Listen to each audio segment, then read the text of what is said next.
Suite à ce que nous avons vu la dernière fois, l'importance de ce maître-là qui va nous aider et qui va être là pour nous apprendre comment on doit se comporter, comment nous devons réfléchir. Je voudrais m'arrêter maintenant sur ce maître, sur un petit point important. Lui-même a besoin d'avoir une référence. Nous, le peuple juif, notre référence, comme vous le savez, est la Torah.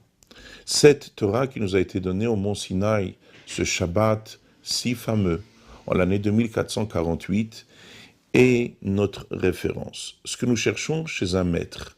Évidemment, comme je vous ai dit, cette vertu, cette qualité, comme une fois le rabbi a eu l'occasion de s'exprimer, en parlant d'un petit enfant, lorsqu'on regarde un petit enfant prier, il est sincère, il est entier, il n'a pas de calcul.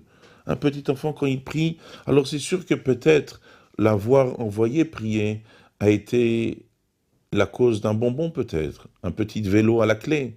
Mais lorsqu'il prie, au moment où il prie, il est entier, il est sincère. Et pour nous, ça doit être une référence.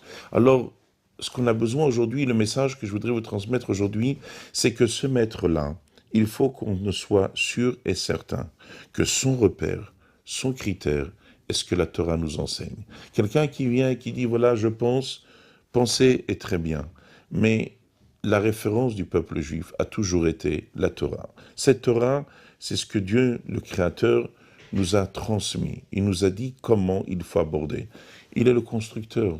Quand quelqu'un achète une voiture, alors il ne va pas demander à Peugeot comment fonctionne Renault. Il y a un constructeur qui est le Créateur. Il a construit un monde. Il nous a dit, voilà le monde, comment je l'ai créé. Je le maîtrise, je le connais. Voilà comment il faut fonctionner. C'est ça que nous avons besoin. Et c'est pour cela que vient l'importance que ce maître-là que nous allons choisir soit quelqu'un que le livre est sa véritable référence. Dans aucun cas, on ne peut pas se baser sur des êtres qui viennent avec leur manière de réfléchir. Leur manière de réfléchir, comment aborder le livre, oui, mais la référence soit le livre. Dans aucun cas, c'est pas nous qui allons décider.